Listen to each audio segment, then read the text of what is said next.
나눌 말씀은 로마서 1장 8절에서 13절 말씀입니다. 제목은 복음의 사람이 되자인데, 로마서에는 바울이 품었던 복음의 열정이 담겨져 있습니다. 그 열정은 세계 복음화에 대한 열정이었습니다. 이 열정은 예수 그리스도의 마음입니다. 로마서를 통하여 바울과 같이 복음의 열정, 세계 복음화의 열정을 우리 모두가 소유하기를 원합니다. 바울은 원래 복음의 사람이 아니었습니다. 그는 율법의 사람이었습니다. 매우 엄격하고 혹독한 사람이었습니다. 그는 구원받기 전에 기독교를 비판하고 그리고 기독교인을 잡아 가두고 처형하는 데 앞장서는 무자비한 사람이었습니다. 그런 그가 복음의 사람, 즉 사랑과 자비의 사람으로 바뀌게 되었습니다. 모든 믿는 자에게 구원을 주시는 하나님의 능력인 그리스도의 복음이 그를 변화시킨 것입니다.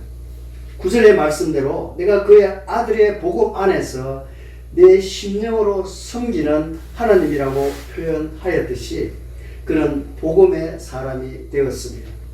여러분은 율법의 사람입니까? 아니면 복음의 사람입니까? 예수 그리스도를 믿고 영접한 사람은 복음의 사람으로 변화된 줄 믿습니다. 그러면 복음의 사람은 어떤 사람일까요? 오늘 본문에 나오는 바울의 신앙 가운데서 발견할 수 있습니다.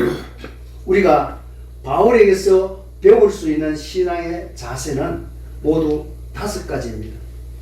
설교를 듣다 보면은 로고스와 레마를 구분하는 설교들을 자주 듣게 됩니다. 그 구분은 크게 첫째로 로고스는 기록된 글이며 세상의 언어 또는 철학적 언어라는 것입니다. 그리고 두 번째로 레마는 로고스가 성령님의 역사로 변화되어 받는 말씀이며 능력의 말씀이고 그리고 영의 언어다라는 것입니다. 오늘 말씀 가운데 특히 나에게 주시는 레마의 말씀을 발견하시기를 축원합니다. 첫째, 감사의 신앙입니다. 8절입니다. 첫째는 내가 그리스도 예수로 말미암아 너희 모든 사람을 인하여 내 하나님께 감사함은 너희 믿음이 온 세상에 전파됨이로다.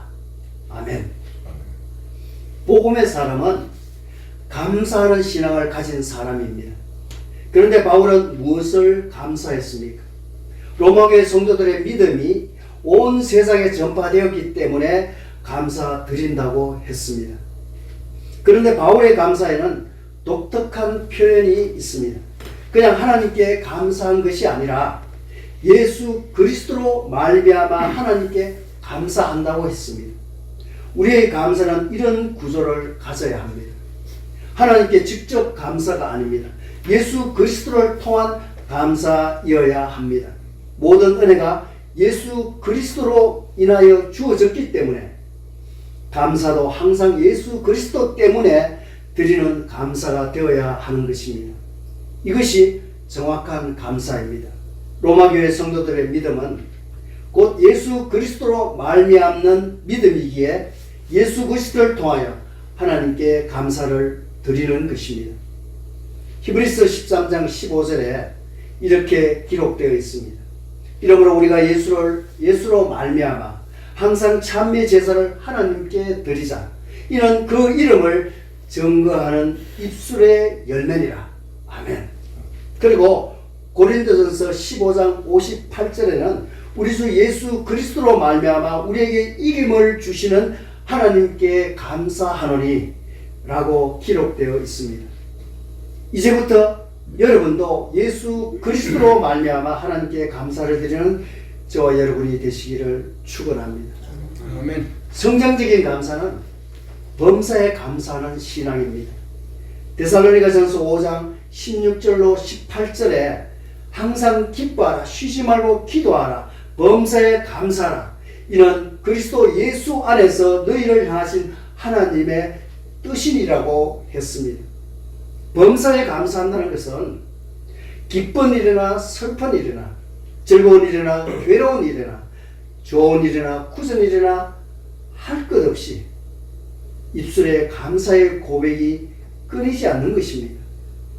바울은 빌립보에서 선교를 하다가 귀신 들린 여성을 고쳐주었는데 그 일로 억울하게 감옥에 갇히게 되었습니다. 매를 맞아서 온몸에 상처가 난 상태에서 지하 깊은 감옥에 착고에 채워져 갇히게 되었습니다. 상처난 부위가 욱신거리고 쓰라리고 괴로울 텐데 그는 그 밤에 밤새도록 하나님께 감사와 찬미를 그리고 기도를 드리고 찬양을 올려드렸습니다. 그 밤에 하나님은 천사를 보내셔서 감옥의 터가 흔들리고 감옥문이 열려지는 기적을 일으키셨습니다. 감옥을 지키는 간수는 바울과 실라가 도망간 줄 알고 책임을 통감하고 자결하려고 했으나 바울의 전도로 그와 그의 가족이 구원을 받은 줄 믿습니다. 그리고 그는 빌립보 교회의 개척 멤버가 되었습니다. 범사에 감사를 드려보십시오. 마음이 울적하고 짜증이 나고 힘들어도 감사의 고백을 올려드리면 내 마음의 기쁨을 회복하게 됩니다. 그리고 하나님의 기적을 경험하게 될 줄 믿습니다. 범사에 감사하는 신앙이 되시기를 축원합니다. 두 번째는 칭찬하는 신앙입니다. 8절을 다시 보면은 첫째는 내가 예수 그리스도로 말미암아 너희 모든 사람을 인하여 내 하나님께 감사함은 너희 믿음이 온 세상에 전파됨이로다. 아멘.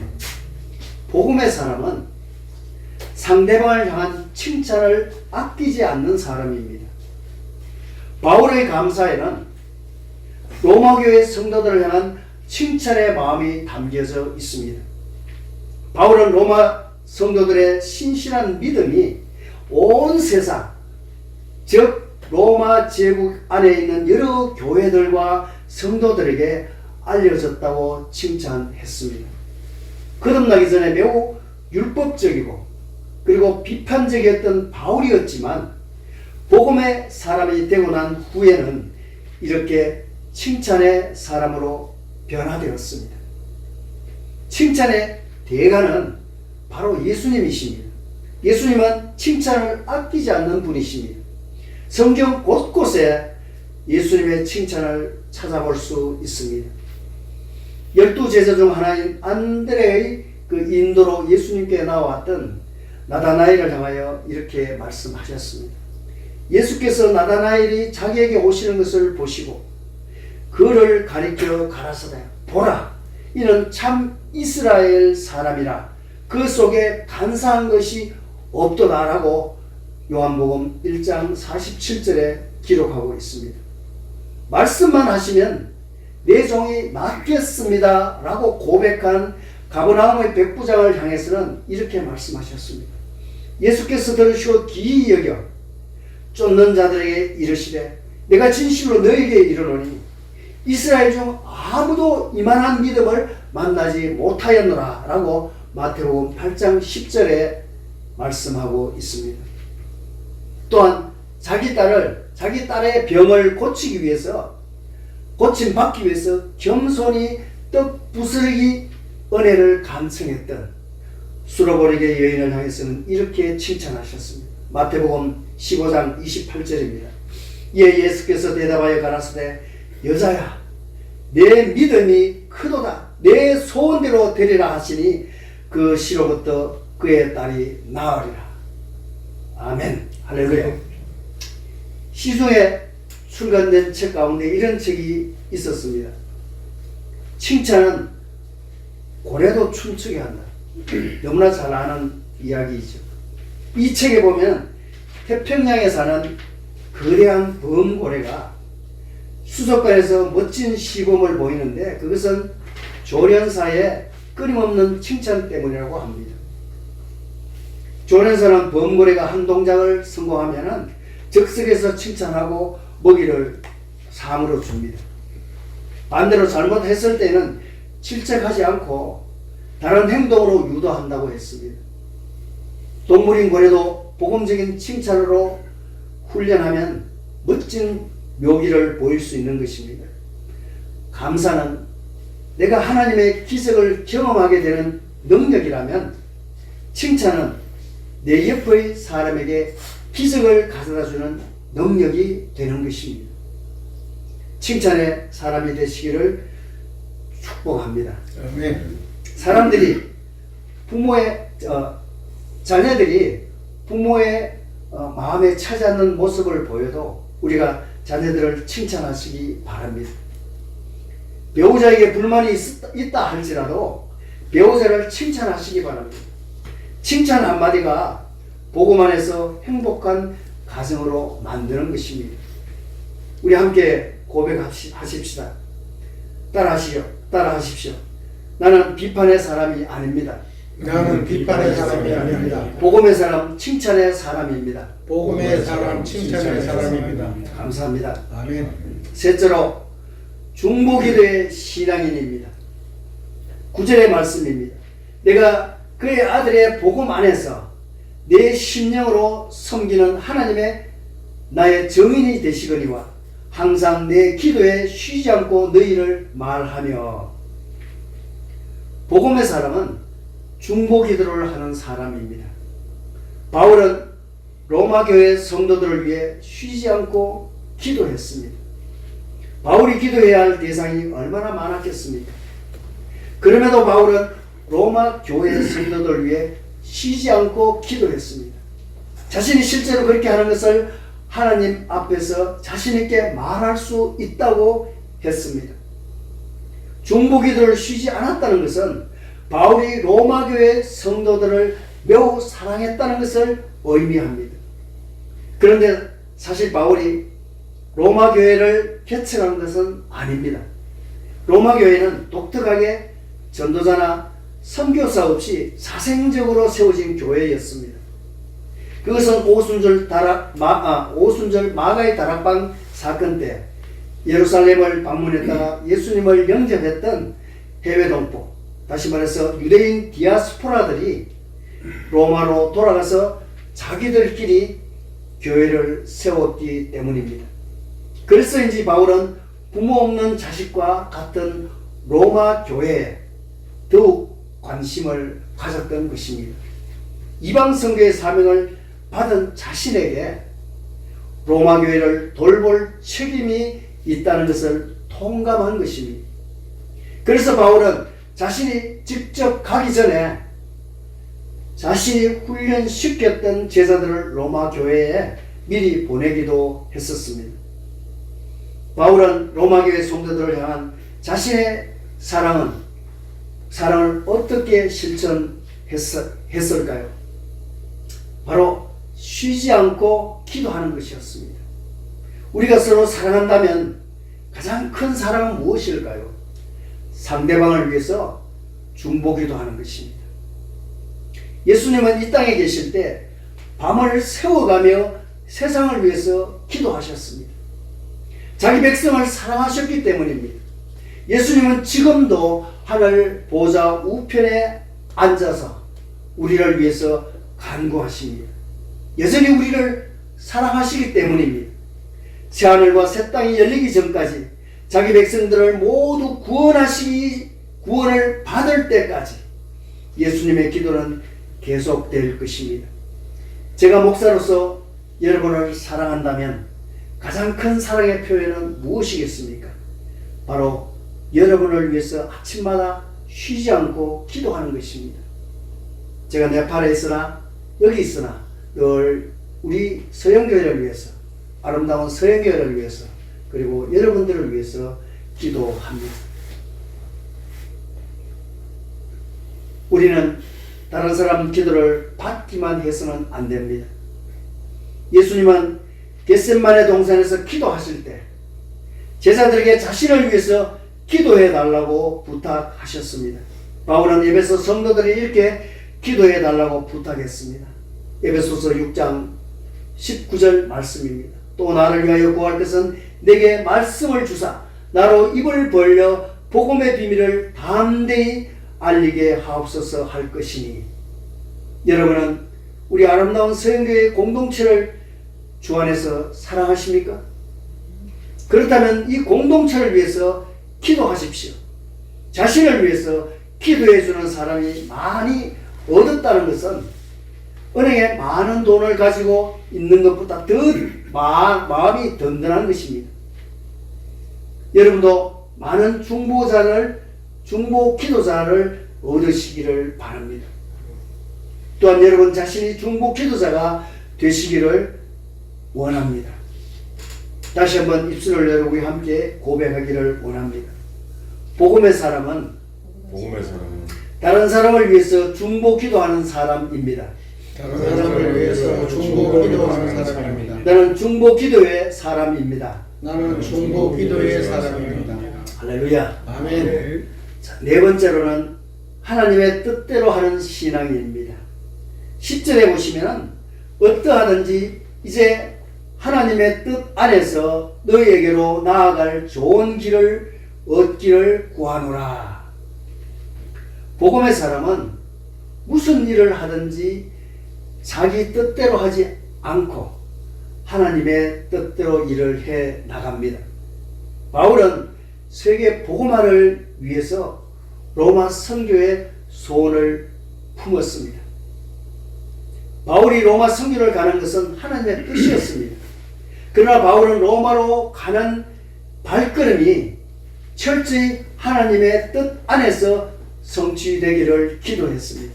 이것이 바로 10절에 나오는 너에게로 나아갈 좋은 길이었습니다. 사실 바울의 로마행은 언제든지 실천에 옮길 수 있는 것이었습니다. 특히 바울은 로마의 시민권자였기 때문에 더더욱 쉬운 일이었습니다. 그럼에도 바울은 철저히 하나님의 뜻 안에서 좋은 길을 얻기 위해서 기도했습니다.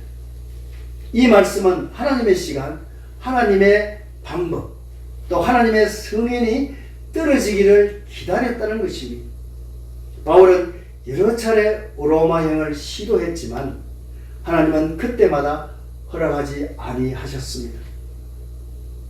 그것은 아직 때가 되었지 않았기 때문입니다. 로마 선교가 아무리 중요하다 하더라도 하나님의 때를 기다려야만 했던 것입니다. 전도서 3장 1절에 천하의 범사가 기한이 있고 모든 목적이 이룰 때가 있느니라고 기록하고 있습니다. 모든 일은 하나님께서 정하신 기한이 있고 목적이 이루어질 때가 있습니다. 바울이 로마서를 쓴 후 3년이 지나서 바울은 결국 하나님의 계획과 방법과 시간표에 맞게 로마에 입성할 수 있었습니다. 비록 제수의 신분으로 로마 법정으로 이송되었지만 그는 로마의 시민권자였기 때문에 로마 황제 앞에서 재판을 받음으로써 황제와 대신들에게 예수 그리스도를 전할 기회를 얻었습니다.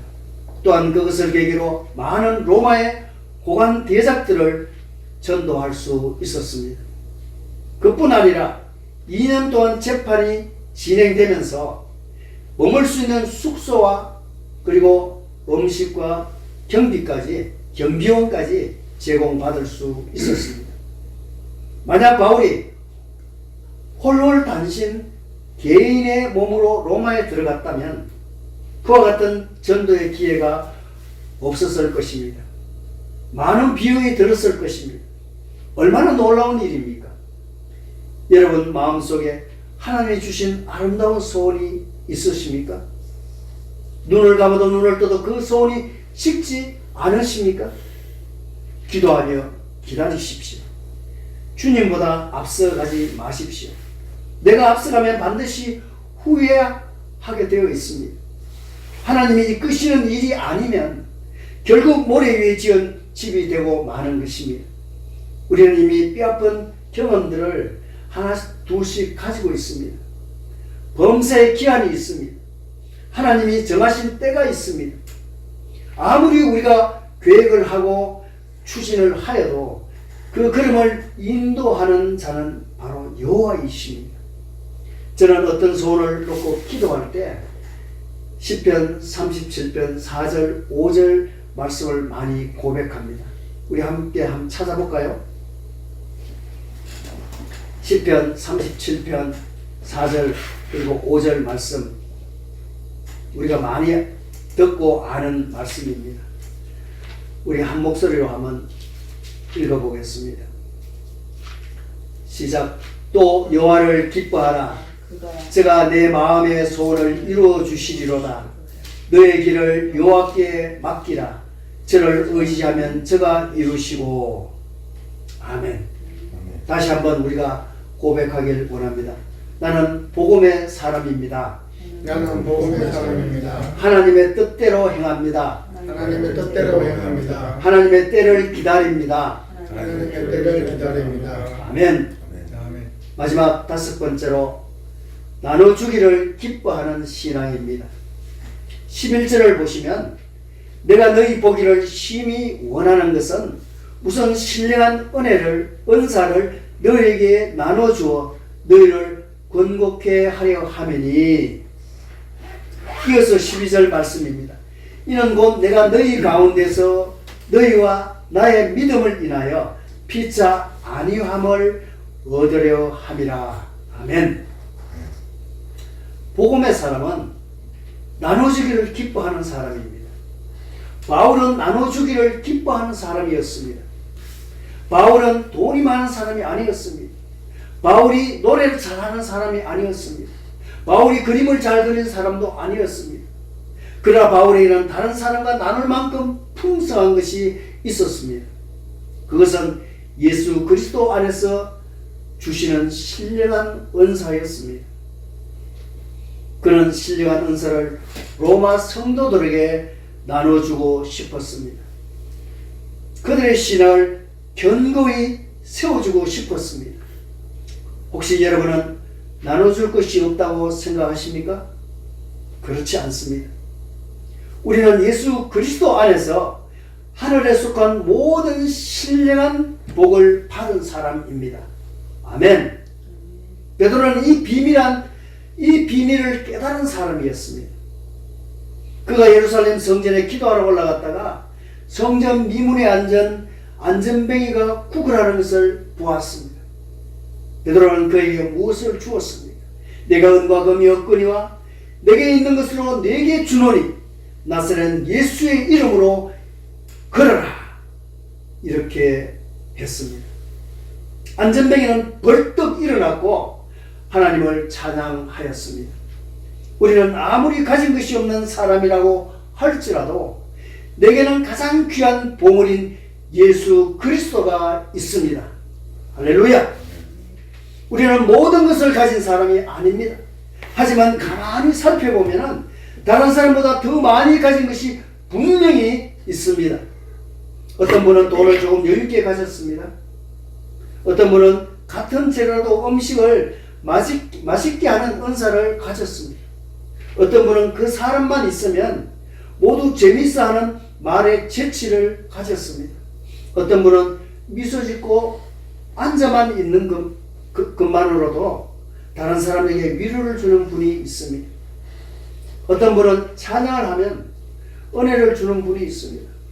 어떤 분은 기도를 시키면 어쩌면 그렇게 조리 있고 적절하게 하는지 모릅니다. 나에게도 분명 나눠줄 수 있는 풍성함이 있는 것입니다. 확신을 가져야 합니다. 우리는 그것을 다른 사람과 함께 나누어야 합니다. 누구나 할 것 없이 의무적으로 나눠야 하는 것이 있는데 그것은 소득의 11조, 구제의 11조입니다. 이것은 많이 버는 자나 적게 버는 자나 할 것 없이 율법적으로 당연히 해야 하는 조항입니다. 그리고 여기서 한 걸음 더 나아가서 내가 가진 풍성한 것을 나누는 것이 우리의 사명입니다. 저는 한국에 머물 때면 복음주의 연맹 동지들과 매주 월요일 모여서 주변 공원과 산을 하이킹하면서 옹기종기 포럼을 합니다. 다들 서로 위해서 커피와 간식을 가지고 와서 나누는데 한 동지는 매주 여러 종류의 과일을 정성스럽게 준비해서 가져옵니다. 물론 그 사모가 준비하는 것이지만 그 사모는 직장이 있어가지고 아침 일찍 출근해야 함에도 불구하고 매주 한 번도 빠지지 않고 준비해 줍니다. 그것으로 인해서 우리 모두는 감사하고 또 크게 기쁨을 나누고 있습니다. 식탁이 얼마나 풍성한지 모릅니다. 주님께서 말씀하셨습니다. 범사에 너에게 모본을 보였노니 곧 이같이 수고하여 약한 사람을 돕고 또 주 예수의 친히 말씀하신 바 주는 것이 받는 것보다 복이 있다 하심을 기억하여야 할지니라. 사도행전 20장 35절에 나오는 말씀입니다. 예수님도 우리를 위해서 얼마나 많이 주셨습니까? 자기 몸과 피를 다 주시기까지 하셨습니다. 사랑하는 여러분, 주는 것이 받는 것보다 복이 있다고 했습니다. 누가복음 6장 38절에 이렇게 기록되어 있습니다. 주라, 그리하면 너에게 줄 것이 곧 후히 되어 누르고 흔들어 넘치도록 하여 너에게 안겨주리라. 너의 헤아리는 그 헤아림이 너희도 헤아림을 도로 받을 것이니라. 할렐루야. 아멘. 아멘. 주는 것을 힘쓰다가 감당할 수 없는 축복과 풍성을 누리시는 저와 여러분이 되시기를 축복합니다. 아멘. 말씀을 맺겠습니다. 오늘 우리는 바울의 복음에 대한 열정과 로마 교회 성도에 대한 사랑의 마음에서 5가지 신앙의 자세를 배울 수 있었습니다. 첫째는 감사하는 신앙이 됩시다. 둘째는 칭찬하는 신앙이 되십시다. 세 번째는 중보 기도하는 신앙이 되십시다. 그리고 네 번째는 하나님의 뜻에 따르는 신앙인이 되십시다. 마지막 5번째로 나누기를 기뻐하는 신앙이 되십시다. 이 교훈들 중에서 내게 레마의 말씀으로 주시는 말씀은 무엇입니까? 내 안에 성령께서 말씀하시는 음성은 무엇입니까? 그 말씀에 순종하는 저와 여러분이 되시기를 축원합니다. 기도하겠습니다.